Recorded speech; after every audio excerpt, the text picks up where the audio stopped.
আমরা অনেকেই ভেবেছি কোভিড একদমই চলে গেছে, কিন্তু সত্যি তা নয়। কোভিড আবারও ফিরে এসেছে খুব ধীরে ধীরে। যেমন ডেঙ্গু, ইনফ্লুয়েঞ্জা বা সাধারণ জ্বর, এটা ভাইরাল রোগ, বছরে এক দুবার আসতেই পারে।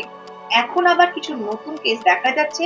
হাসপাতালগুলো প্রস্তুত, কিন্তু মানুষ প্রস্তুত নয়। কোভিড এক ধরনের ভাইরাস জনিত রোগ, যেটা প্রধানত কোভিড-19 যেটাকে বলা হচ্ছে, তার বিভিন্ন ধরনের ভেরিয়েন্টস আমরা দেখতে পাই, আমাদের নিউমোনিয়া সৃষ্টি করে এবং আদার্স অনেক কমপ্লিকেশন আমাদের শরীরে তৈরি হতে পারে।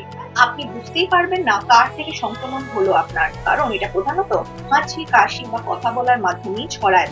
এখন এটা মহামারী নয়, কিন্তু পুরোপুরি চলেও যায়নি। একটা সাধারণ ভাইরাল ফিভারের মতোই, যেটা সময় সময় ফিরে আসে। তাহলে বর্তমান পরিস্থিতি কি? ওয়েস্ট বেঙ্গল ও কলকাতার হেলথ ডিপার্টমেন্ট থেকে এখনো পর্যন্ত হয়তো কোনো নিষেধাজ্ঞা পুরোপুরিভাবে দেওয়া হয়নি ঠিকই, কিন্তু প্রত্যেকটা হসপিটাল কিন্তু ইতিমধ্যে প্রস্তুত হয়ে গেছে অক্সিজেন এবং আইসোলেশন বেড নিয়ে। কিন্তু সরকারের তরফ থেকে এখনো কিন্তু অ্যাডভাইজারি বা কোনো নির্দেশিকা আসেনি।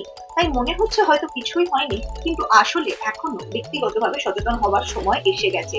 তাই আমরা কি করব? ভয় না পেয়ে সচেতন হন এবং আবার কোভিড প্রোটোকল মেনটেন করুন। সেগুলো আরেকবার মনে করিয়ে দিই। নাম্বার 1, বাজার, বাস, ট্রেনে গেলে মাস্ক পরুন। হালকা জ্বর, কাশি থাকলে বাড়িতে বিশ্রাম নিন। সাবান বা স্যানিটাইজার দিয়ে বারবার হাত ধুতে থাকুন। বাচ্চা, বয়স্ক, রোগী থাকলে ঘরে বেশি সচেতন হন। অনেক সময় না খেয়ে থাকা বা ক্লান্ত শরীরে বাইরে না বেরোনোই ভালো। এবং আপনি নিজে হয়তো অসুস্থ নন, কিন্তু অন্যকে সংক্রমণ ছড়াতে পারেন। এটাই আমাদের দায়িত্ব, নিজেকে আর অন্যকে রক্ষা করা। কোভিড এখন সাধারণ ভাইরাল অসুখের মতোই। ভয় পেয়ে কিছু করার নেই, আপনি সতর্ক হন, সতর্কতা অবলম্বন করুন। ভুলে যাবেন না, সচেতনতা এখন সবচেয়ে বড় প্রতিরক্ষা।